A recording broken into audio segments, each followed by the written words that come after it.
మీ ఏం IT AI job అయితే join next it challenge.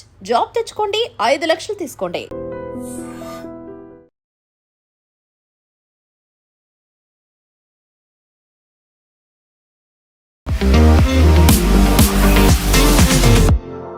బోల్డ్ అంత హైప్ వచ్చింది, చాలా వరకు డిస్కషన్స్ అయ్యాయి ఎవరెవరు వస్తారని. బీసీలో ఈసారి అధ్యక్షుడు అవుతారు అనుకున్నారు. సడన్ గా ఎన్ రామచంద్రరావు గారి పేరు వచ్చింది. బీజేపీలో పార్టీ ప్రెసిడెంట్ ఇంపార్టెంట్, హెరార్కీ చూడండి, పార్టీ కార్యకర్తలు అన్నట్టుగానే ఇంపార్టెంట్. లీడర్లు కాదు పనిచేసేది, కార్యకర్తలు పనిచేస్తారు, లీడర్స్ మోటివేట్ చేస్తారు. రాజా సింగ్ యాటిట్యూడ్ ఏంటంటే స్లైట్లీ బ్రాష్. దాంతో ఏమైపోతుందంటే ఒక పార్టీని క్యారీ చేసుకొని తీసుకెళ్ళాలి. రాష్ట్రంలో బీజేపీని తీసుకురావాలనుకుంటున్నారు తప్ప ఇక్కడ ఉన్నటువంటి నాయకత్వానికి ఆలోచన లేనట్టుంది అనే మాట రాజా సింగ్ అన్నారు కదా. ఈ కార్యకర్తలకి లీడర్కి డిస్కనెక్ట్ ఉందని లేదని చెప్పట్లేదు, ఉంది, డెఫినెట్గా ఉంది. ఎందుకు రాజా సింగ్ క్లిక్ అవుతున్నారంటే రాజా సింగ్ ఒక 1,00,000 మంది వచ్చేస్తారు. అదే టైంలో ఇంకో లీడర్ పిలిస్తే ఎవరు రాదు. అది రాజా సింగ్ అప్పీల్ అన్నమాట. కార్యకర్తల్ని కన్సిస్టెంట్గా కలవాలి. బీజేపీలో ఏమైపోయిందంటే కాంగ్రెస్ కల్చర్ వచ్చేసింది, బీఆర్ఎస్ కల్చర్ వచ్చేసింది. లీడర్స్ వచ్చారు కాబట్టి అది అలా వచ్చేసిందా కల్చర్. స్టేజ్ మీద ఎక్కువ మంది ఉంటారు, ఆడియన్స్లో తక్కువ ఉంటారు. Work on the ground level, అది ఇంపార్టెంట్. మోదీ గారు చెప్పారు, అమిత్ షా గారు ఎన్నోసార్లు చెప్పారు, ఇన్ ద ఫీల్డ్ పనిచేయాలి.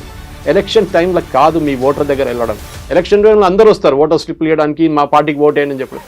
ఇప్పుడు వెళ్ళండి, ఇప్పుడు వెళ్ళి కలవండి, ఏమేమి ప్రాబ్లమ్స్ అని చెప్పండి.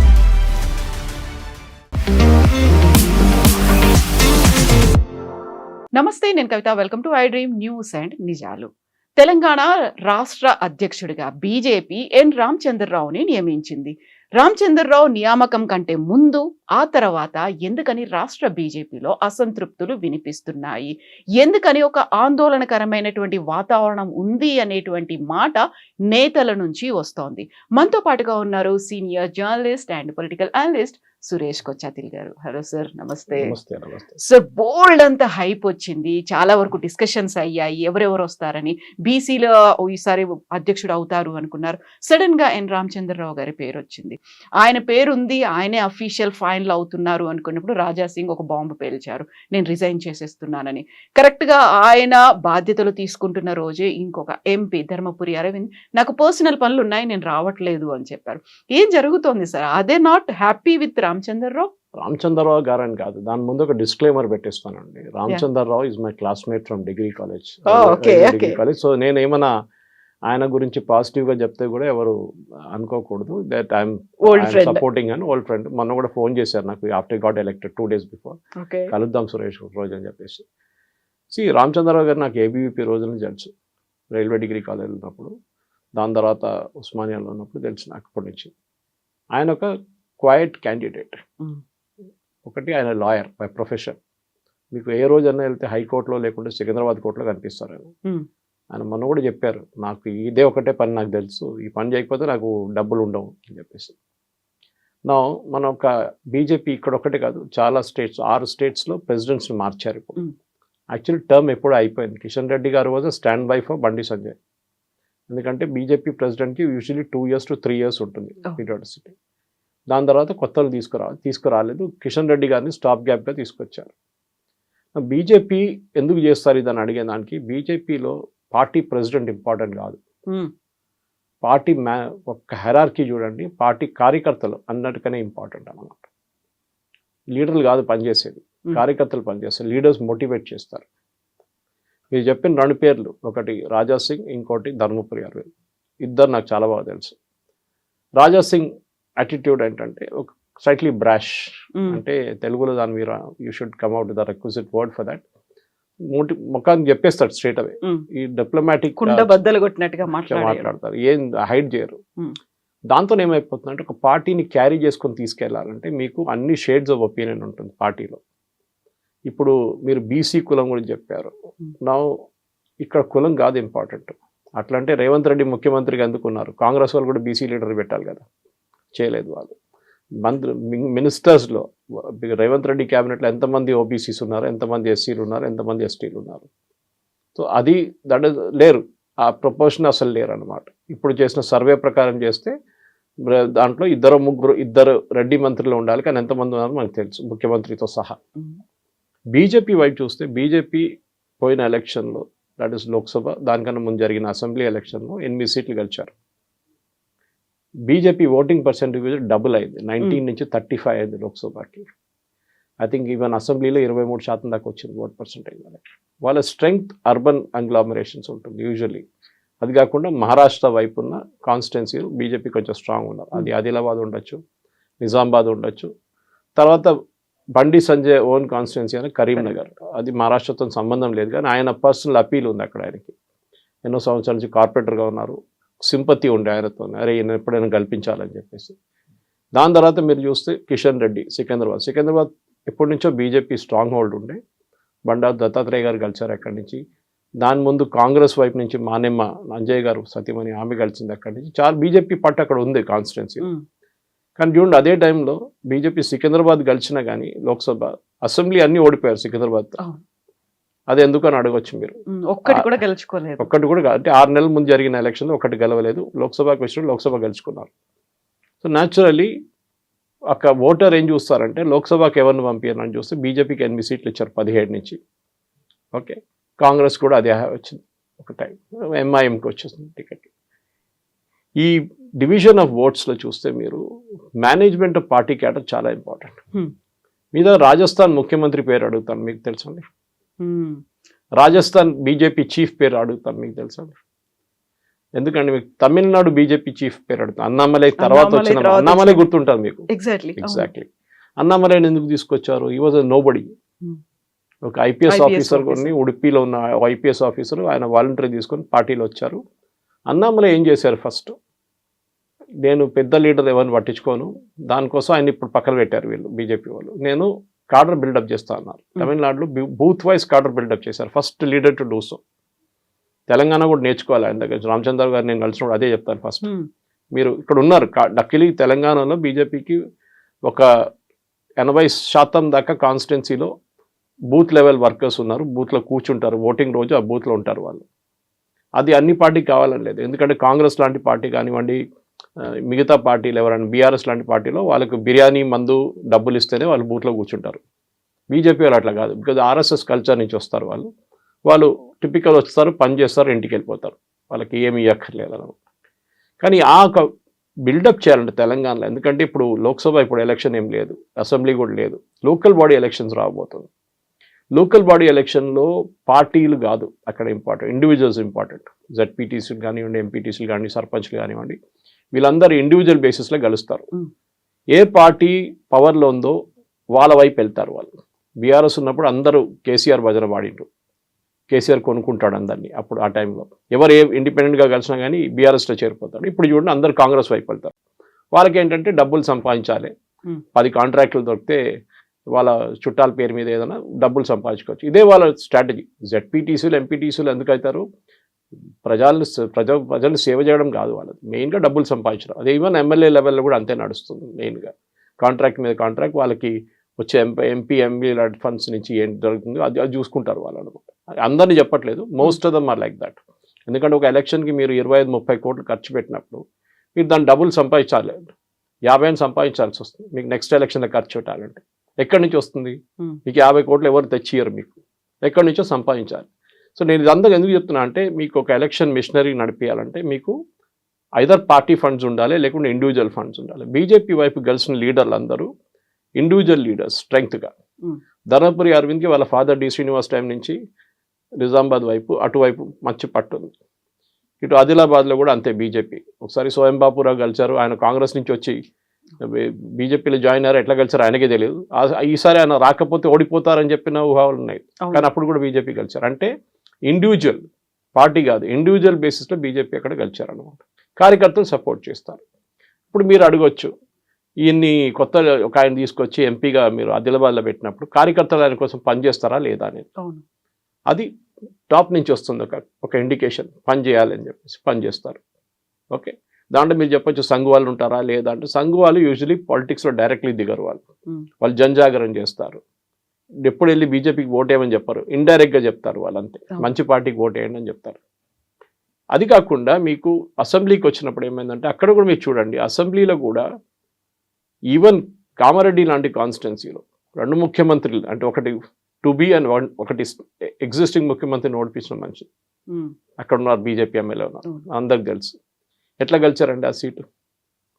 సో ఆ సీటు గెలిచినప్పుడే ఆ పవర్ తెలిసిపోతుంది, ఇండివిజువల్ పవర్ ఎక్కడ ఉందని చెప్పేసి. పార్టీ ఓటు తీసుకొచ్చారు, ఎస్ తీసుకొచ్చారు. ఇండివిజువల్ ఓటు తీసుకొచ్చారు, కరెక్ట్. బీజేపీకి 8 సీట్లు అసెంబ్లీలో వచ్చింది. ఎట్లా వచ్చిందండి? ఇది కూడా అదే. అప్పుడు సికింద్రాబాద్లో ఎందుకు గెలవలేదండి? మల్కాజిగిరిలో ఈట్ల రాజేందర్ గెలిచారు. Malkajgiri the biggest Lok Sabha constituency in the country. 38 లక్షల ఓటర్స్ ఉన్నారు. ఇప్పుడు 40 లక్షలు అయి ఉంటుంది. ఒక 4 కాన్స్టిట్యున్సీలు చేయొచ్చు లోక్సభ, లేకుంటే 2 చేయొచ్చు మినిమం. ఆ కాన్స్టిట్యున్సీలో కూడా బీజేపీ సీట్లు గెలవలేదు అసెంబ్లీలో. ఎందుకండి? ఇప్పుడు మీరు చెప్తారు ఈట్ల రాజేందర్కి పట్టు ఉంది, మళ్ళీ ఆ పట్టు ఉన్నప్పుడు సీట్లు ఎందుకు గెలవ? అఫ్కోర్స్ అసెంబ్లీ ముందు వచ్చింది అనుకోండి, దాని తర్వాత లోక్సభ వచ్చింది. Problem is simple. ఏంటంటే పార్టీ లీడర్షిప్ కాదు ఇంపార్టెంట్. మీరు ఎవరిని తీసుకొచ్చినా కానీ, అది రాజాసింగ్ ఉండొచ్చు, అది ధర్మపురి అరవింద్ గారు ఉండొచ్చు, ఆర్ ఈవెన్ రామచంద్రరావు గారు ఉండొచ్చు, లేకుంటే ఎవరైనా ఇంకా లీడర్లు తీసుకొస్తే వాళ్ళు పర్ఫామ్ చేయాల్సి వస్తుంది. ఏంటంటే బూత్ లెవెల్ నుంచి పర్ఫామ్ చేయాలి. దానికి కొంతమంది లో ప్రొఫైల్గా పనిచేస్తారు, కొంతమంది హై ప్రొఫైల్గా పనిచేస్తారు. లొల్లి చేయడం కాదు, ఎక్కువ మెథాడికల్గా పనిచేయడం ఉంటుంది. రెండో ఫ్యాక్టర్ బీజేపీలో ఏంటంటే సంఘ్ వైపు నుంచి వచ్చే అబ్జెక్షన్ ఏముంటుందంటే, వీళ్ళు కొత్త వచ్చిన వాళ్ళకి ఎందుకు ఇంత ఇంపార్టెన్స్ ఇవ్వాలని చెప్పి, విచ్ ఇస్ కరెక్ట్. బీజేపీ ఇప్పుడు చెప్పిన రామచంద్రరావు గారి గురించి చెప్పాను చూడండి. నేను చదివింది రైల్వే డిగ్రీ కాలేజ్లో 80 to 83. ఆ టైంలో ఆయన కూడా అక్కడ ఉన్నారు. అప్పుడు ఆలోచించా, ఎన్ని సంవత్సరాల ముందు, అది 83లో. అప్పటి నుంచి పార్టీ కోసం పనిచేస్తున్న మనిషి. 42 years నుంచి వర్క్ చేస్తున్నారు. అంటే ఏబీవీపీ అంటే చాలా మంది అనుకుంటారు బీజేపీ యూత్ వింగ్ అనుకుంటారు. కాదు, ఏబీవీపీ ఇస్ ఆర్ఎస్ఎస్ కా యూత్ వింగ్. చాలా పెద్ద డిఫరెన్స్. బీజేపీది బీజేవైఎం ఉంది. అప్పటి నుంచి పనిచేస్తున్న వాళ్ళు ఉన్నారు. అట్లాంటి మనిషికి మీకు రికగ్నిషన్ ఇవ్వాలన్నా, లేకుంటే మొన్న పార్టీలో వచ్చిన మనిషికి రికగ్నిషన్ ఇవ్వాలి చెప్పండి. అది ఈవెన్ కార్పొరేట్ లెవెల్లో ఉంటుంది. మీరు కార్పొరేట్లో 10, 20, 15 సంవత్సరాలు పనిచేసి 20 సంవత్సరాలు పనిచేసిన మనుషులు ఉంటారు చాలామంది. సడన్గా బయట నుంచి ఒకటి తీసుకొచ్చి మీకు బాస్గా చేస్తారు. అప్పుడు మీకు ఏమవుతుంది? కోపం వస్తుంది. ఏంటో నేను లేనా, నాకు పని చేయడం రాదా, నేను ఇన్ని సంవత్సరాల నుంచి ఇక్కడ ఉన్నాను, ఎంత లాయల్గా ఉన్నాను, నన్ను మీరు కన్సిడర్ ఎందుకు చేయలేదు? హ్యూమిలియేషన్, సఫకేషన్ అనేది అనిపిస్తుంది. మీరు కూడా రియాక్ట్ చేస్తారు అట్లనే. సేమ్ థింగ్ ధర్మపురి అరవింద్ గారితో నేను రెగ్యులర్గా మాట్లాడుతుంటాను. Very methodical person, data based approach. Press conference ఆయనది లెజెండరీ. బహుశా ఆయన కూడా రూట్లో వచ్చేస్తారు. ప్రాబ్లం ఆయనకున్న ఫ్రస్ట్రేషన్ నేను ఇక్కడ ఓపెన్ కాన్వర్జేషన్ చెప్పాను, చాలా చెప్పారు నాకు. ఓకే, ఆయనకున్న ఫ్రస్ట్రేషన్ ఆయనకుంది. బేసిక్లీ ఏంటంటే బీజేపీ అగ్రెషన్. ఇప్పుడు నిన్న కూడా నేను కొంతమందిని ఒక ఫంక్షన్కి వెళ్తే కలిచాను. చాలామంది వచ్చాను, సురేష్ గారు మీరు వెళ్ళి అన్ని ఛానల్లో మాట్లాడతారు, మీరు బీజేపీ స్పోక్స్ పర్సన్గా ఎందుకు లేరన్నా. నేను చెప్పాను, నేను ఇంకా నుపూర్ శర్మ కావాలనుకుంటలేను, నేను సురేష్ కోచర్లుగానే ఉంటాను, నేను ఏం కావాలంటే నేను వెళ్ళి చెప్పొచ్చు ఏ ఛానల్లో అయినా. కానీ ఒకసారి బీజేపీ స్పోక్స్ పర్సన్ అయితే పార్టీ లైన్ నేను తీసుకోవాల్సి వస్తుంది. పార్టీ లైన్ నుంచి నేను బయటికి వెళ్ళి మాట్లాడలేను. అది I will not agree to it. నాకు నా ఇండిపెండెన్స్ కావాలి, నాకు నా ఫ్రీడమ్ కావాలి, నాకు నా బౌండరీస్ పెద్ద ఉండాలని ఉంది. సరే, నేను అట్లనే ఉంటాను అనమాట. సరే, పాజిటివ్గా చెప్పి ఇప్పుడు నువ్వు ఈ మాట్లాడుతున్నప్పుడు కూడా క్రిటిసిజం ఉంటుంది. ఈట్ల రాజేందర్ సపోర్టర్స్కి కొంచెం కోపం వస్తుందో, లేకుంటే రాజాసింగ్ సపోర్టర్స్ వస్తుంది. రాజాసింగ్ గారు నేను ఈ ఎలక్షన్గా దీనికన్నా ముందున్న ఎలక్షన్ కలిసినప్పుడు కూడా నాకు ఆయన గెలిచిన తర్వాత 2వ రోజు వెళ్ళి ఆయన మీట్ అయ్యాను అనమాట. గోషామేర్లో ఆయన ఆఫీస్లో మీట్ అయితే ఆయన లిస్ట్ తీశారు. బీజేపీ ఒఫీషియల్ సెంట్రల్ లీడర్షిప్ నుంచి వచ్చిన ఒక list, BJP candidates for Telangana. అప్పుడు దీనికన్నా ముందున్న అసెంబ్లీ ఎలక్షన్లో దాంట్లో రాజాసింగ్ పేరు లేదు అని చూపించారు. సురేష్ వచ్చిన ఫస్ట్ లిస్ట్ ఇది, నా పేరు లేదు. గోషామేల్ నుంచి ఇంకో పేరు ఉంది, నేను చెప్పాను ఆ పేరు ఎవరిదని. దాని తర్వాత నెక్స్ట్ చూపించారు, ఎవరో ఆ పేరు కొట్టేసి రాజాసింగ్ పేరు పెన్తో రాశారు. అది I know top most party leader it is. ఆయన చేసిన పని, ఆయన రాజాసింగ్ని తీసుకొచ్చారు పార్టీలో. దీనికన్నా ముందు మీకు గుర్తుంటుంది, రాజాసింగ్ నుపూర్ శర్మ లాగానే ఒక స్టేట్మెంట్ ఇస్తూ సస్పెండ్ చేశారు BJP. Just before assembly election తీసుకొచ్చారు. రాజాసింగ్ అడ్వాంటేజ్ ఏంటంటే ఆయన కాన్స్టిట్యున్సీలో గోషామేల్, ఎందుకంటే దీనికన్నా ముందు బేగం బజార్గా ఉండేది, కొంచెం మళ్ళీ మారి కాంట్యూర్స్ అంతా మారింది. ఆయన కాన్స్టిట్యున్సీలో Lodh community, is from Rajasthan ఈ లోధ్ కమ్యూనిటీ వాళ్ళు రాజాసింగ్ని గెలిపిస్తారు. టీడీపీ నుంచి వచ్చిన మనిషే కదా. సో ఆయన ఇండిపెండెంట్గా నిలబడినా రేపు గెలుస్తారు ఈజీగా, ప్రాబ్లం లేదు ఆయనకి. కానీ ఆయన దాని బయటికి వెళ్ళి ఎంత పర్ఫామ్ చేయగలడు అనేది ఒక పెద్ద క్వశ్చన్ అనమాట. బీజేపీ వాళ్ళ ప్రెజెన్స్ ఎక్స్పాండ్ చేయడానికి చూస్తున్నారు. ముస్లిమ్స్ దగ్గర వెళ్ళట్లని చెప్పట్లేదు నేను, కానీ వాళ్ళ నార్మల్ జై శ్రీరామ్ క్రౌడ్ కన్నా బయటికి వెళ్ళి ఇంకా ఎక్స్ట్రా ఓట్లు తీసుకురావచ్చా మనం చూస్తున్నాం. మూమెంట్ మీరు రాజా సింగ్ తీసుకొచ్చిన ఏమవుతుందంటే, Raja Singh is a hardcore Hindu, there is no apologies ఆయనకి.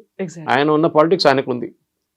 నేను ఇప్పుడు ఇక్కడ చూడండి, మహారాష్ట్రలో చూడండి, మహారాష్ట్రలో రాజ్ ఠాకరే ఉద్ధవ్ ఠాకరే కలిసి ఇప్పుడు ర్యాలీ చేయబోతున్నారు 5వ తారీఖు. ఎందుకంటే మరాఠీ మానూస్ గురించి. కానీ అదే సేమ్ టైం ఆయన రాజ్ ఠాకరే ఏమంటున్నాడు, నేను Hindu not Hindi, I'm total Hindu అని. కానీ ఉద్ధవ్ ఠాకరే చెప్పగలరా? చెప్పలేరు. ఈజ్ అపాలజెటిక్ నౌ, ఆయన ముస్లిం వైపు వెళ్తున్నాడు. కేరళలో చూడండి, సురేష్ గోపి లోక్సభ సీట్ కలిసి మా ఊరు నుంచి, ట్రిచూర్ నుంచి, అక్కడ హిందువులు మినిస్టర్ కూడా ఆయన కోసం ఓట్ వేసిన హిందువులు ఉన్నారు అక్కడ. కానీ హిందూస్ మెజారిటీ లేరు అక్కడ ట్రిచూర్లో లోక్సభ కాన్స్టిట్యున్సీ. దాంట్లో మా అసెంబ్లీ కాన్స్టిట్యున్సీ కూడా వస్తుంది, మా ఇంటి వైపు ఉన్నది. అక్కడ క్రిస్టియన్ ఓటర్స్ ఓట్ చేశారు బీజేపీ. దానికి కారణాలు చాలా ఉన్నాయి. ఒకటి కమ్యూనిస్ట్ వాళ్ళ మీద ఉన్న కోపం కానివ్వండి, కాంగ్రెస్ వాళ్ళ మీద ఉన్న కోపం కానీ, లవ్ జిహాద్ ఇష్యూస్, అక్కడ క్రిస్టియన్ అమ్మాయిలు చాలా కనిపించకుండా పోయారు, దాన్ని ఉన్నాయి. ఇంకోటి అక్కడ ఉన్న క్రిస్టియన్ పాలిటిక్స్ కూడా ఉంటుంది. ఇప్పుడు బీజేపీ ఈ 8 సీట్ల నుంచి లోక్సభ 8 గెలవచ్చండి, దీనికన్నా ఎక్కువ బీజేపీ చేయలేరు. కానీ అసెంబ్లీలో మీరు 8 సీట్లు లోక్సభ గెలిచిన దాని కింద ఒక లోక్సభ సీట్లో 6 సీట్లు పెట్టుకుందాం. అసెంబ్లీ మినిమం 6 నుంచి 7 ఉంటుంది, 6 పెట్టుకుందాం. 8 into 6 48 అసెంబ్లీ సీట్స్ గెలవాలండే బీజేపీ. ఎందుకు 8కే పరిమితం? ఎందుకు 8? అక్కడే మీకు క్యాల్కులేషన్ వచ్చేస్తుంది, మిస్టేక్. బీజేపీ లోకల్ లెవెల్లో ఎక్స్పాండ్ చేయలేకపోతున్నారు. ఇప్పుడు దాకా ఉన్న పార్టీ ప్రెసిడెంట్స్ అందరూ మాట్లాడతారు. నిన్న కూడా ఇదే చెప్పాను, ఇదే ఫంక్షన్ కానీ చాలా మంది అన్నారు, సురేష్ గారు ఎందుకు ఇట్లా జరుగుతుంది, మీలాంటి వాళ్ళు ఇంత మాట్లాడతారు, మోదీ గారు 70 స్కీమ్స్ ఉన్నాయి, 70 స్కీములు ఉన్నాయి, ఆ స్కీముల గురించి మాట్లాడుకుంటా ప్రెస్ కాన్ఫరెన్స్లు పెడతారు పార్టీ ఆఫీస్లో, ఎందుకు చేస్తున్నారని నేను ఎప్పుడు చెప్తుంటా. ఇప్పుడు కూడా నన్ను చాలామంది బీజేపీ లీడర్స్ ఫోన్ చేసి లేకుంటే ఆర్ఎస్ఎస్ వాళ్ళతో ఇండైరెక్ట్గా నాకు మెసేజ్ పంపిస్తారు, ఏంటి సురేష్ గారు ఇట్లా పార్టీ తిడుతున్నారని చెప్పి. తిట్టట్లేదు, మీరు ఆ ప్రెస్ కాన్ఫరెన్స్ ముందు బంద్ చేయండి, అది వేస్ట్. మోదీ గారిని చూడండి, ఏ ప్రెస్ కాన్ఫరెన్స్ చేయరు మోదీ గారు, ఈ 11 సంవత్సరాలు ఎక్కడ చేయలేదు. ఆయన కమ్యూనికేషన్ మారిపోయింది, ప్రెస్ కాన్ఫరెన్స్ అనే కాన్సెప్ట్ పోయింది. ఇప్పుడు షియర్ వేస్ట్ ఆఫ్ టైం. ఇప్పుడు సో డిజిటల్ ఏజ్ ఉన్నప్పుడు ఏం ప్రెస్ కాన్ఫరెన్స్ అండి, మీరు డైరెక్ట్ ఒక 2-3 నిమిషాలు వీడియో చేసి వీడియోలు వేసేసేది, అది బికమ్స్ వైరల్. ప్రెస్ కాన్ఫరెన్స్ ఎవరు చూస్తారండి చెప్పండి నాకు? మీరు లైవ్గా చేసిన ప్రెస్ కాన్ఫరెన్స్ అనుకోండి, 3 గంటలు 4 గంటల టైంలో చేస్తారు యూజువల్లీ ప్రెస్ కాన్ఫరెన్స్. ఎవరు చూస్తారు? టీవీ ముందు ఎవరు ఉంటారు? ఇంట్లో హోమ్ మేకర్స్ ఉంటారు, ముస్లోళ్ళు ఉంటారు, ఎవరు ఉంటారు దానికన్నా? వాళ్ళు చూస్తారా? బండి సంజయ్ మాట్లాడుతున్నారు, లేకుంటే కిషన్ రెడ్డి మాట్లాడుతున్నారు, లేకుంటే రామచంద్రరావు గారు మాట్లాడుతున్నారు, రాజా సింగ్ మాట్లాడుతున్నారు, వాళ్ళు చూస్తారు? చూడరు. ఫస్ట్ ఆఫ్ ఆల్ ఎన్నో ఛానళ్ళు ఉన్నాయి, ఆ టైంలో సీరియల్ చూసుకుంటూ కూర్చుంటారు హోమ్ మేకర్స్ అందరూ. ఆ టైంలో ఎందుకు వెళ్ళి ఈ ప్రెస్ కాన్ఫరెన్స్లో ఎందుకండి? వీళ్ళకి థ్రిల్ ఏంటంటే నెక్స్ట్ డే పేపర్లో వస్తుంది, నెక్స్ట్ టెలివిజన్లో నేను కనిపిస్తాను, కానీ దాని రిజల్ట్ ఏంటి? నేను ఎప్పుడు వస్తున్నాను, మోదీ గారిని చూసుకొని నేర్చుకోండి. మీరు డయింగ్ మీడియం లైక్ రేడియో తీసుకొని ఆయన మోదీ గారు మన్ కీ బాత్ చేశారు, ఎందుకు? టెలివిజన్లో చేయొచ్చు కదా, చేయలేదు. న్యూస్ పేపర్ ఫినిష్ అయిపోయింది, ఏజ్ అయిపోయింది న్యూస్ పేపర్ది. ఇప్పుడు జనరేషన్ న్యూస్ పేపర్ అసలు చదవట్లేదు. మళ్ళీ ప్రెస్ కాన్ఫరెన్స్ పెట్టి న్యూస్ పేపర్లో వచ్చిన న్యూస్ ఎవరు చదువుతున్నారండి? యంగ్స్టర్స్ చదువుతున్నారా? లేదు, వాళ్ళు పేపర్ ఉంటారు. ఇప్పుడున్న జనరేషన్ పేపర్ ముట్టరు అసలు. 25-30 ఏజ్లో ఎవరు పేపర్ చదవరు. టెలివిజన్ చూస్తారా? చూడరు. పొద్దున్న 9కి వెళ్తే రాత్రి 8 గంటలకు ఇంటికి వస్తారు ఎవరైనా కానీ. ఇప్పుడు ఎవరు టెలివిజన్ చూస్తారు? ఎవరు చూడరు. అందరూ ఇట్లాంటి మొబైల్ ఫోన్లో వాళ్ళకి వస్తున్న న్యూస్ చూస్తుంటూ ఉంటారు వాళ్ళు. మీరు కమ్యూనికేషన్ స్ట్రాటజీ మార్చండి. So this is where even if I'm Ramachandra Rao గారిని కలిసి ఫస్ట్ ఇదే చెప్పబోతున్నాను. మోదీ గారికి ఉన్న స్కీమ్లో ఒక్క స్కీమ్ తీసుకోండి, ముద్రా లోన్ తీసుకోండి. 40 కోట్ల మందికి కంట్రీలో ముద్రా లోన్స్ వచ్చినాయి.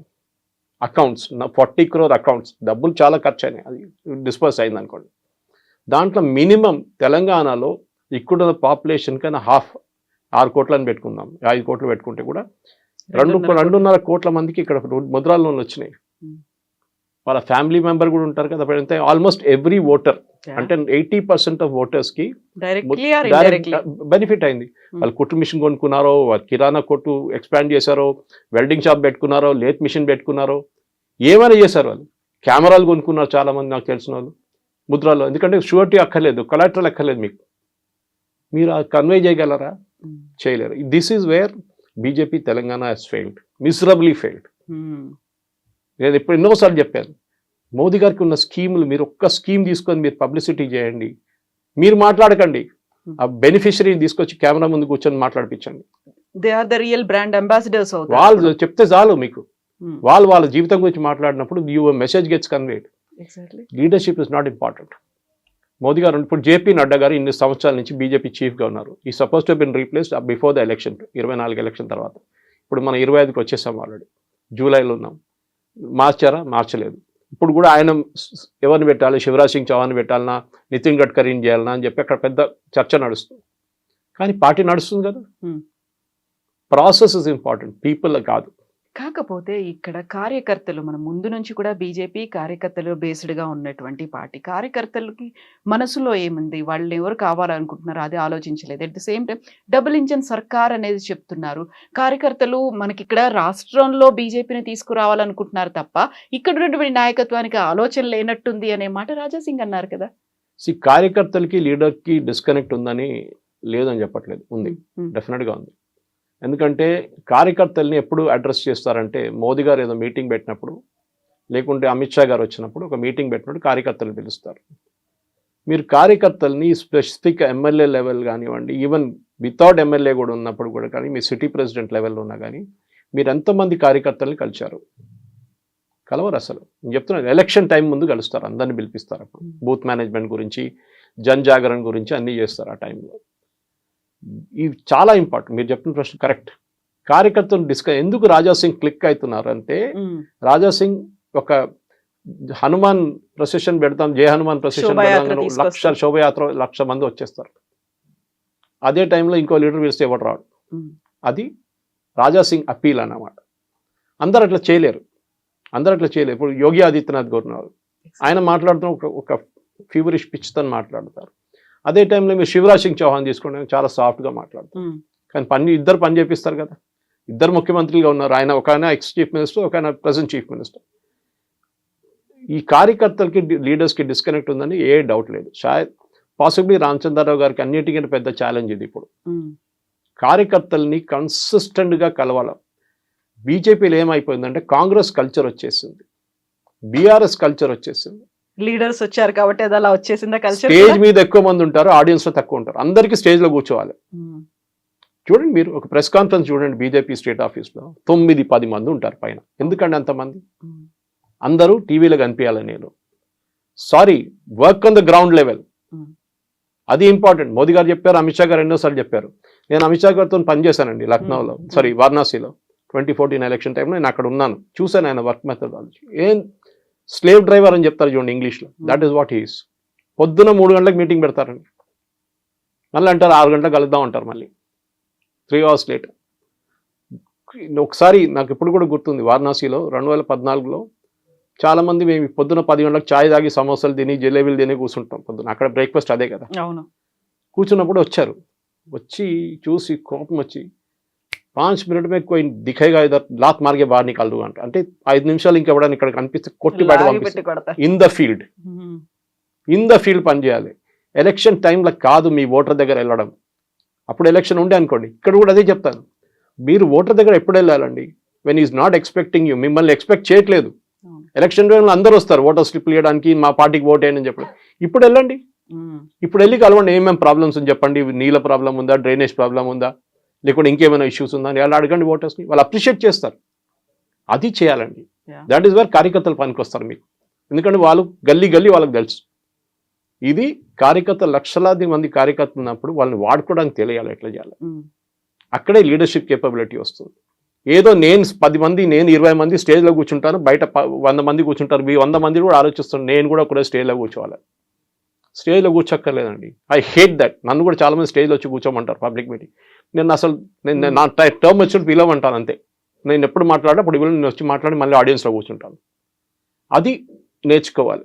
ఆ ప్రాబ్లం ఏమైందా, ఆ కల్చర్, కాంగ్రెస్ కల్చర్, అది అక్కడి నుంచి వచ్చిందన్నమాట. ఎందుకంటే బయట నుంచి చాలా మంది బీజేపీకి వచ్చారు, లీడర్స్ వచ్చారు కాబట్టి ఆ కల్చర్ తీసుకొచ్చారు. వాళ్ళు షాల్ వేయడము, వీళ్ళ మీద ఒక ఫోటోలు సెల్ఫీలు తీయడము, తీయొద్దని చెప్పట్లేదు, చాలా మందికి ఉంటుంది సెల్ఫీలు తీసుకోవాలని చెప్పేసి, కానీ యూఆర్ కిల్లింగ్ ద కల్చర్. మీరు చూడండి, అదే టైంలో ఆర్ఎస్ఎస్ స్వయం సేవకులు చూడండి, వాళ్ళు ఎప్పుడు ఇట్లాంటి పబ్లిసిటీ చేయరు. మీరు ఏదైనా ఆర్ఎస్ఎస్ మీటింగ్లో ఫోటో చూసారండి, వాళ్ళు చెప్పులు బయట పెట్టి లైన్లో పెట్టి వెళ్తాడు, అక్కడ చూడండి డిసిప్లిన్ వాళ్ళకి. ఇది ప్రాబ్లం అన్నమాట. సో కార్యకర్తల్ని మోటివేట్ చేయడానికి లీడర్షిప్ అని లేదు, అది ఎవరైనా ఉండొచ్చు లీడర్షిప్ లెవెల్లో. సో పార్టీ మిషనరీ పనిచేయాలి. And BJP party machinery is awesome, superb అన్నమాట. ఏ పార్టీకి మీరు చూడండి, ఈవెన్ రీసెంట్లీ కాంగ్రెస్ చిదంబరం గారు చెప్పారు, మీరు కాంగ్రెస్ బీజేపీతో పోటీ చేయడం మర్చిపోండి, వాళ్ళ పార్టీ మిషనరీతో మీరు అసలు కాంపీట్ చేయలేరు, they are that superb efficient. ఒక పెద్ద మిషన్ అండి బీజేపీ వార్ మిషన్, అది ఏ ఎలక్షన్ అయినా కానివ్వండి. కానీ ప్రాబ్లం ఏంటంటే ఆ టైంలోనే వీళ్ళందరూ యాక్టివ్ అవుతారు.